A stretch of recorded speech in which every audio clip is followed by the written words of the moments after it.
Welcome to episode 43 of Randall Vision. I'm your host, Randall. Today I'm going to do a book report on Seth Speaks, The Eternal Validity of the Soul. Also, see the fixins here, we're going to do a cocktail. Let's jump right into it. Got some ice in my mixing cup here. We're mixing a Manhattan. So we need 2 or 3 dashes of bitters.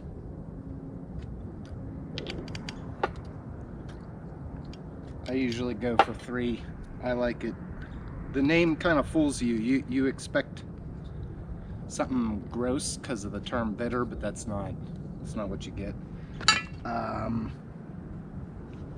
Next up, we'll go with 3/4 ounce sweet vermouth.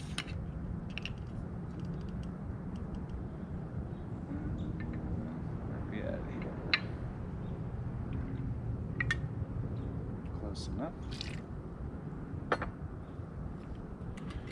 Then 2 ounce rye bourbon or Canadian whiskey. I have bourbon.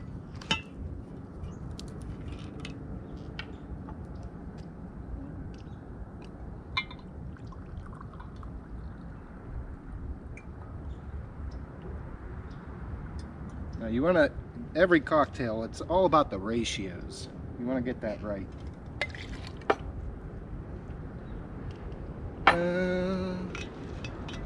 Then we stir.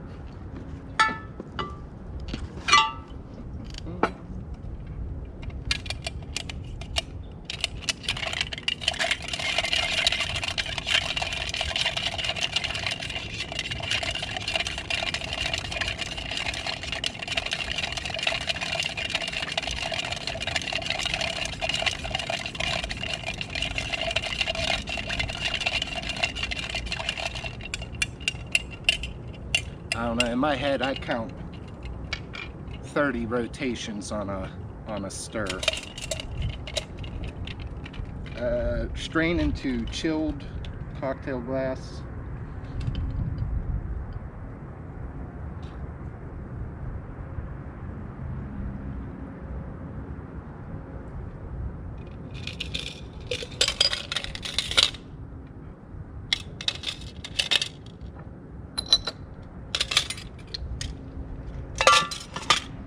Garnish with cherry.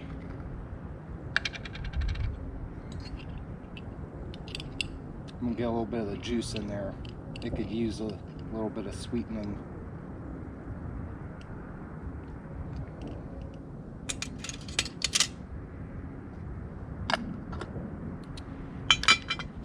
And there you have it, folks. That is a Manhattan.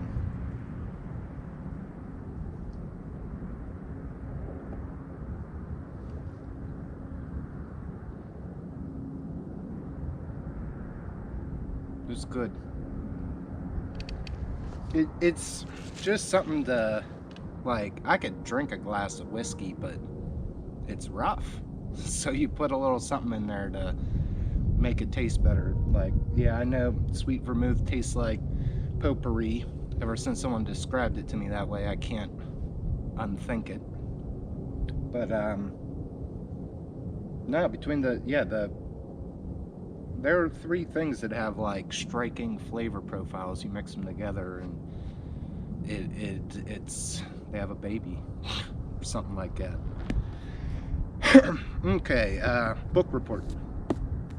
Seth Speaks, The Eternal Validity of the Soul by Jane Roberts. Notes by Robert F. Butts.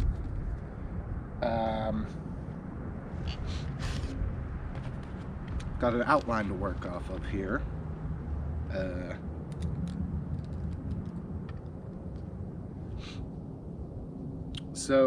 Yeah, I left a room for a little prelude here.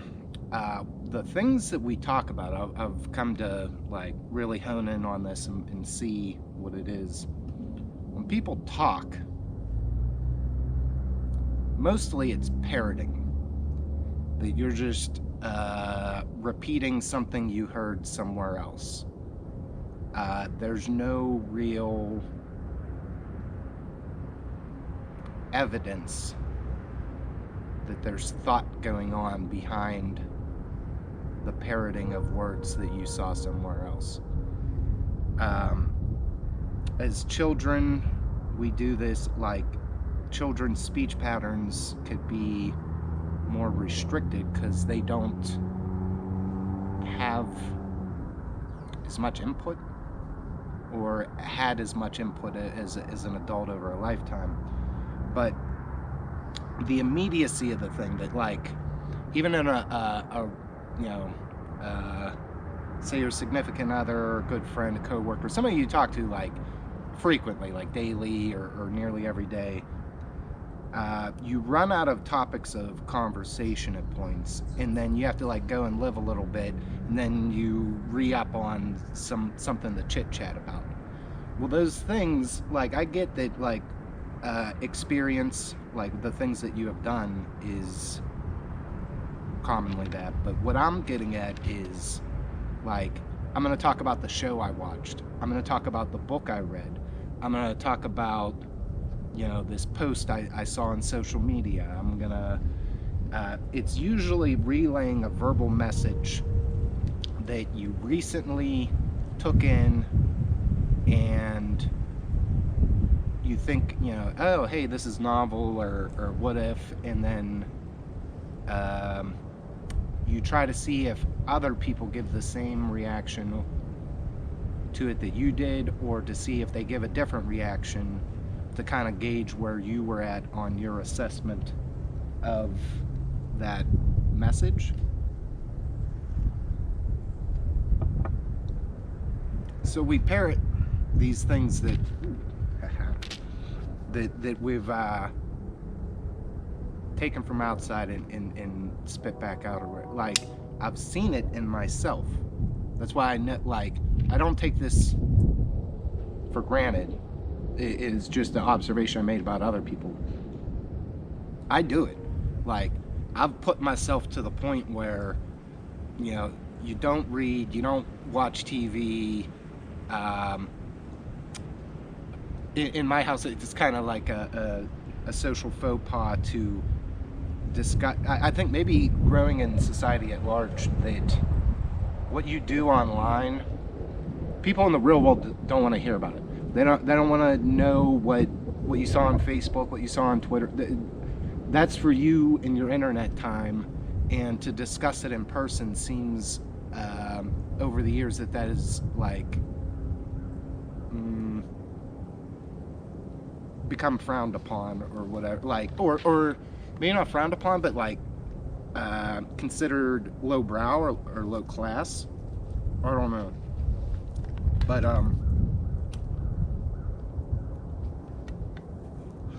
as evidence to this point, I finished reading this book, and now I want to talk about it. Started reading it about 2 years ago.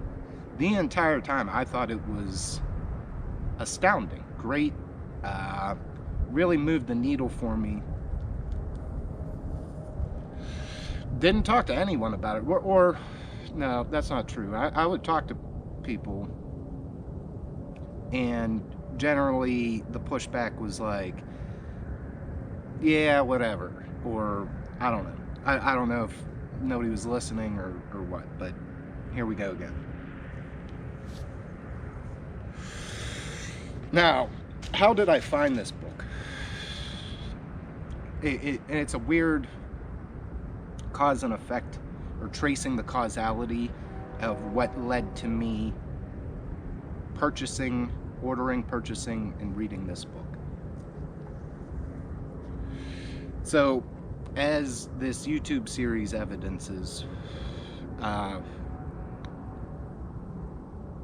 always been on the search for meaning. I want to figure out all the big answers, whatever. So,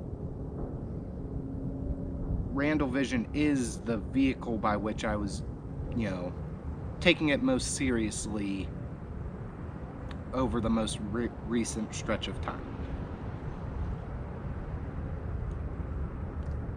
And in that process, it involved a lot of self-introspection. We're trying to determine, what is myself? Who am I?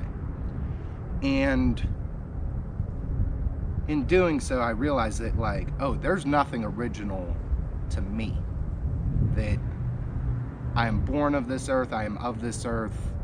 Like, the ideas that I hold on to, those weren't mine. The body, I mean, you could say that you start with it when you're born, but, like, where'd it come from? Well, it came from the world. Like, well, mother and father's sexual cell, they ate food to get the energy for their body to produce the cell, or what. Like, it comes from the world. Your body does. And the thoughts in your mind also come from the world. And so my conclusion I drew was, wow, I am the world. Like, obviously. Like, there's no...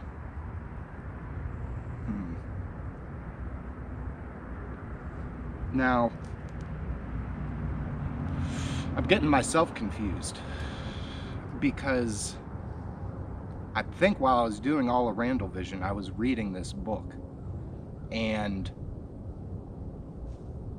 not giving the book credit, and then, like, repackaging some of the ideas as my own original thought or whatever.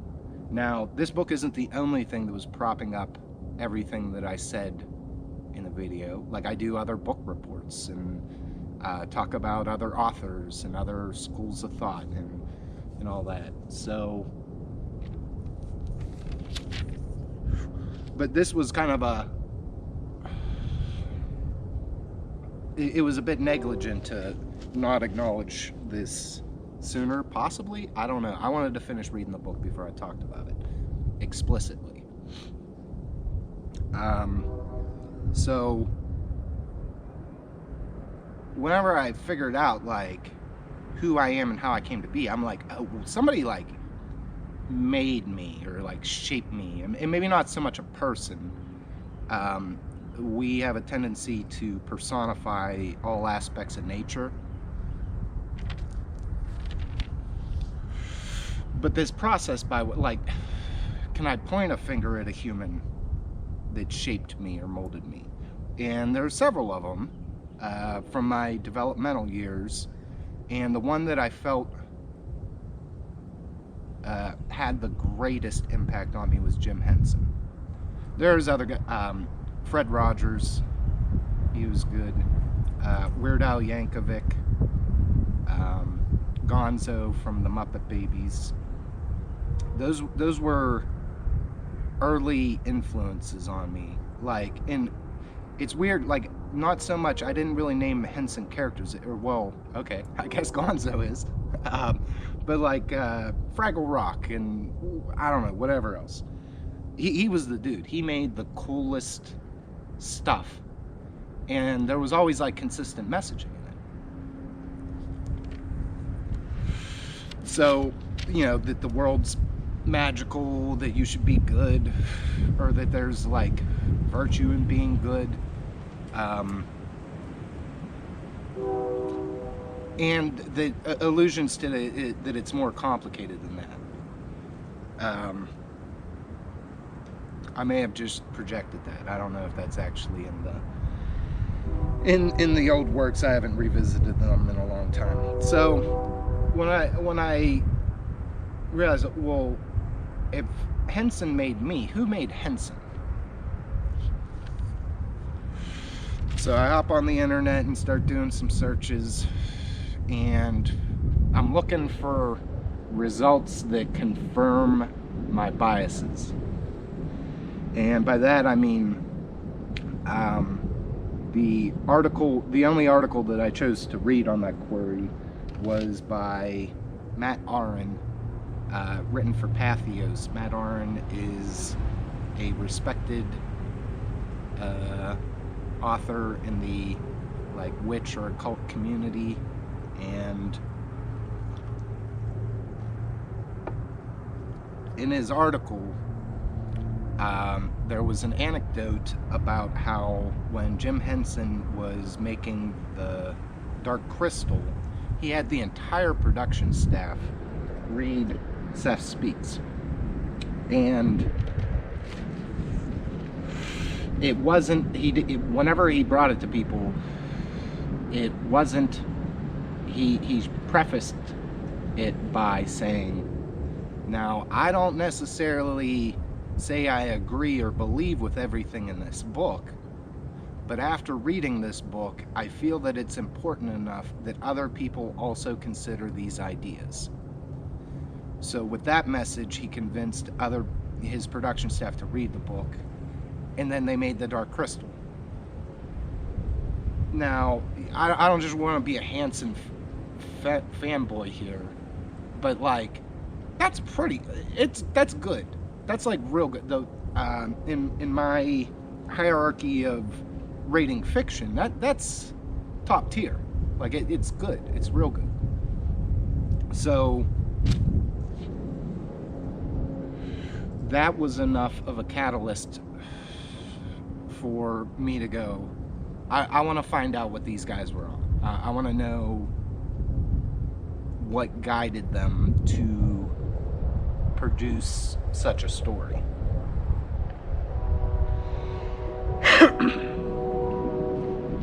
So I ordered and bought the book.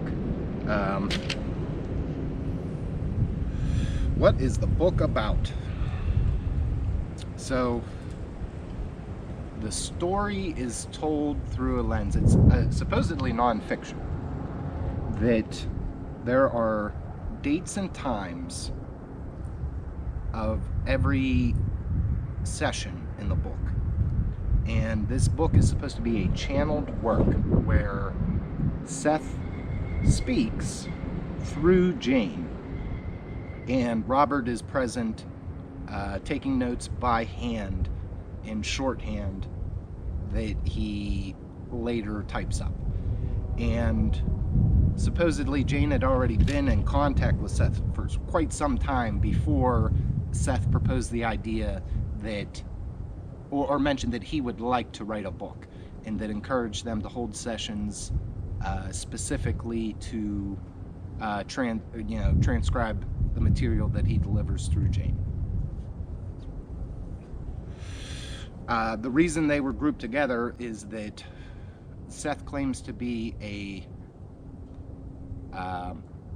personality essence, an energy personality essence, and that he no longer incarnates, but that he had shared several incarnations with, or I don't even know if he claims that he doesn't continue to incarnate, but that what the place from which he is speaking is outside of time-space, and that the reason he's able to speak through Jane and with Robert is because he had shared several incarnations with them.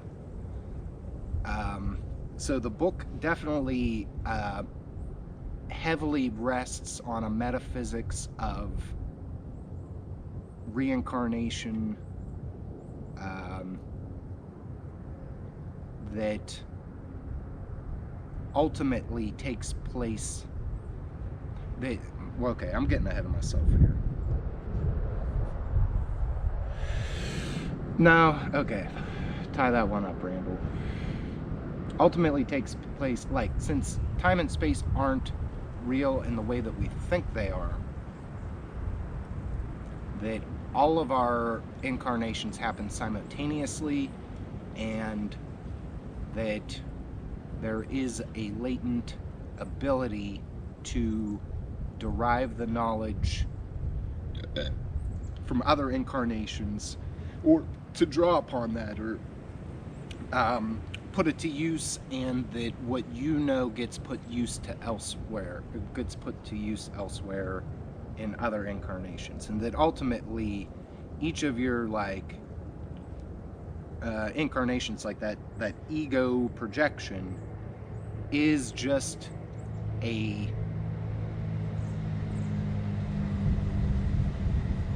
facet of a larger soul. Like, he doesn't like using the word soul, but for lack of a better word, or that's the word that the Western mind can understand the best.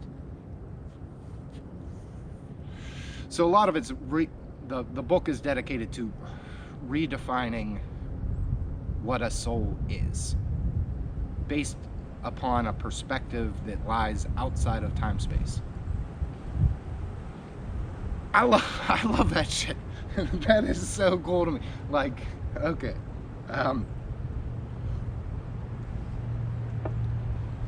So, what are the topics involved? Consciousness get talked about a lot. That defining what it is, what its capabilities are. I don't know if panpsychic's the right word, but like pan-conscious. Like Seth claims that all matter is conscious, varying degrees. But yes, human consciousness is distinctly different from other forms of consciousness. Not that there's a true separation between the two, but that the manifestations as such are distinctly different. So much so that you can talk about them in different ways.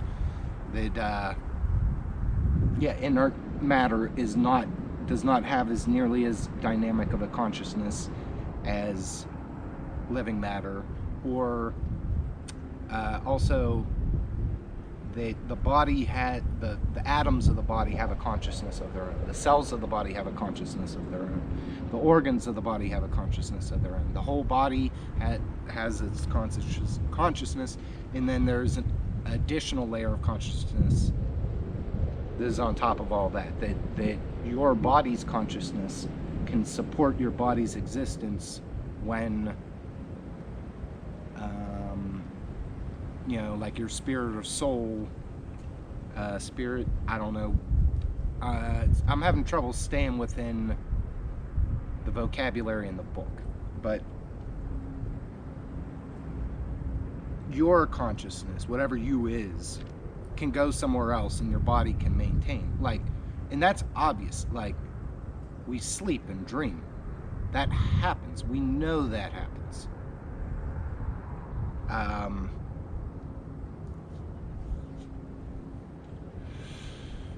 So a lot of the book involves taking things that we don't understand or take for granted, or we're just never just ignorant of, and pointing it out to us, like, that's what happens when when X, Y, or Z occurs. This is what is actually happening, and you go, oh damn, if that doesn't sound like the most plausible explanation I've ever heard, it couldn't be that simple, could it?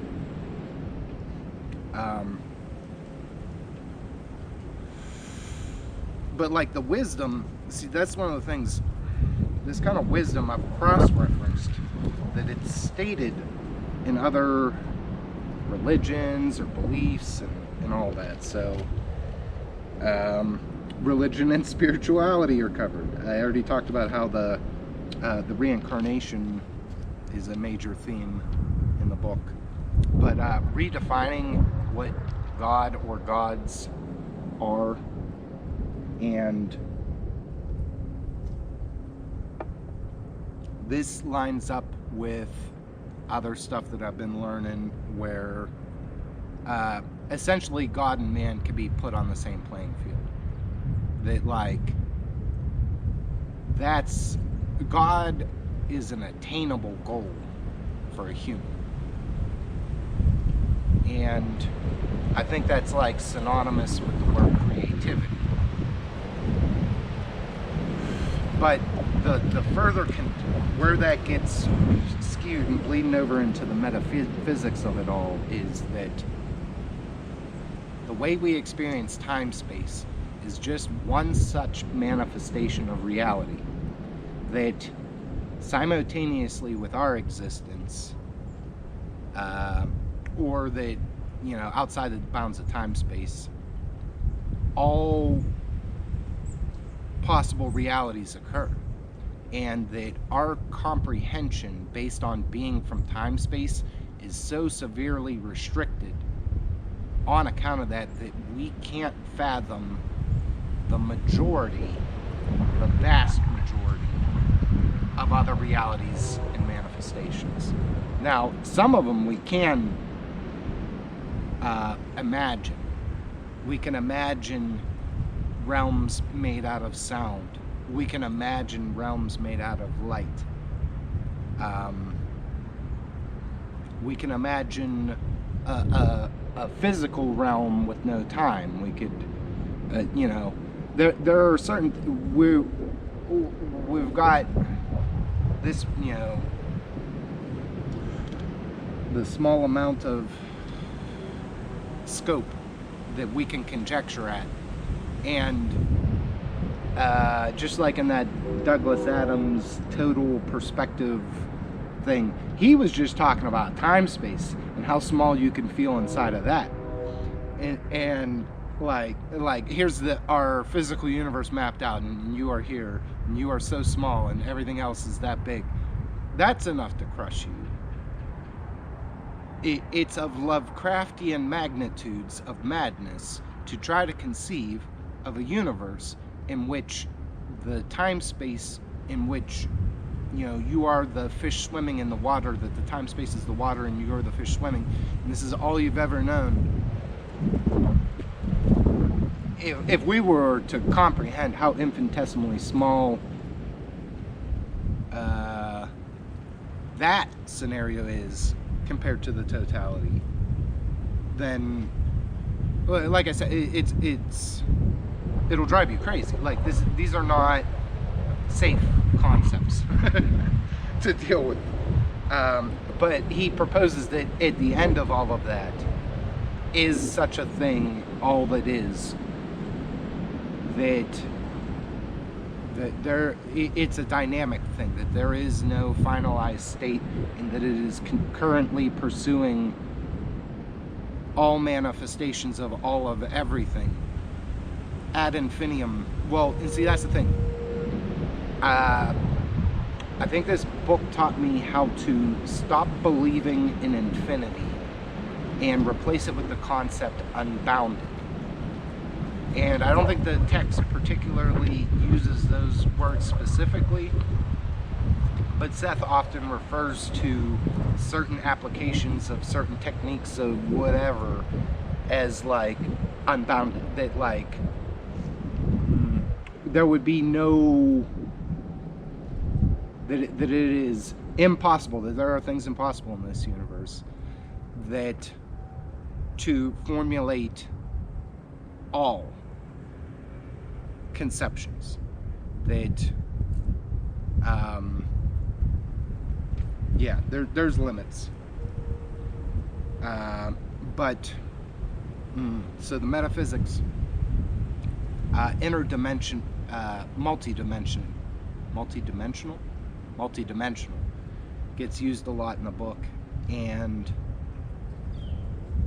that sometimes things from other realities manifest in our reality, but we can't perceive it as such because we don't have the faculties to perceive in the manner of the system that's trying to interact with us.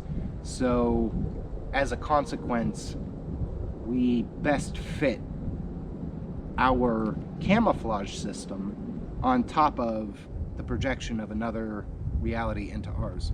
So like, to me, those were like descriptions of the Great Filter. I think the Great Filter is a real thing, and I've been trying to cross it.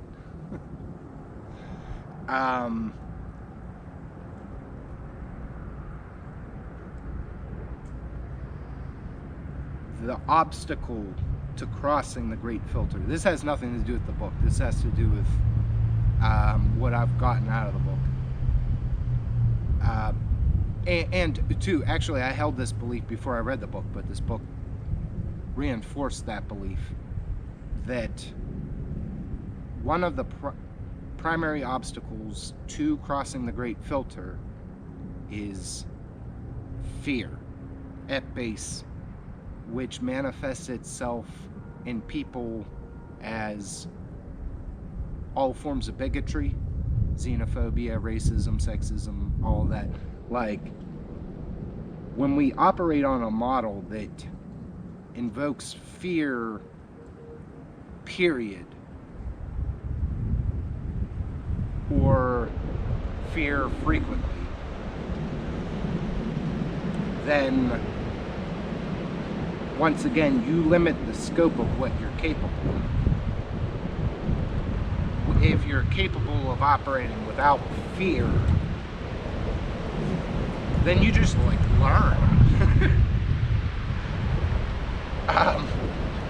You dispel the ignorance.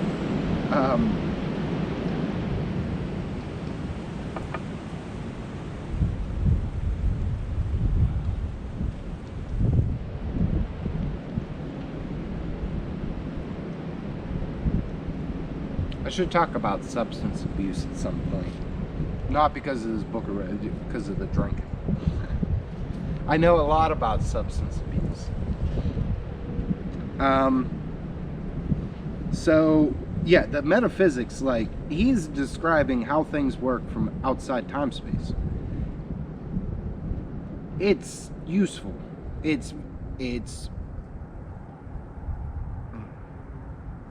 And he describes, like, to what extent human ESP, they don't use the term ESP, but like, if we were to able to ascertain information that did not involve our 5 major agreed upon physical sensations, he pulls back the curtain and shows, like, no, this is how you could do that. And there's nothing like super detailed, but there's enough. Just hearing the vague interpretations opens doors. So yeah, the metaphysics, like, I'm not doing it justice here. I give them an A+. Like, there was nothing in the metaphysics that caused me to want to push back. Which, that should be a red flag, now that I mention it.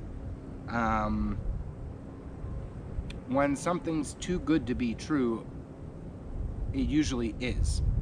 And with that said, the reason it is too good to be true, yet is true, is because we lack the comprehension to go beyond that. Like, it's a known unknown.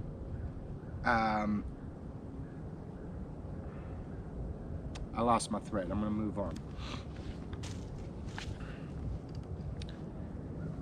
So, this work, now I'm gushing about it. Let's pull it back and talk about the New Age movement. The nebulous term that people seem to enjoy shitting on. Like, either like they have like hardcore zealots that try to give themselves over to it entirely instead of like integrating it into their life in a healthy manner. They just go, oh, this is the answer, and then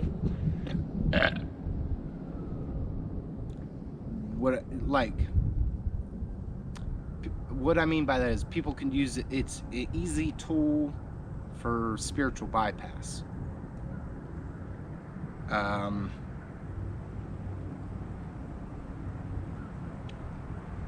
Or then other people, I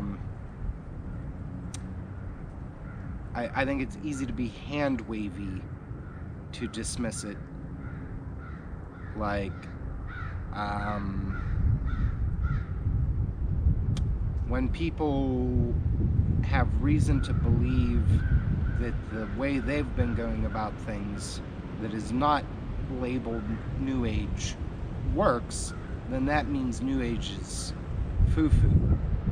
Because this thing that I do that is different than New Age works, that must mean New Age is Now, they are overrun by charlatans, or there's been a few examples of new agey bullshit that gets rallied behind, and like, you know, the creator becomes rich and famous or whatever.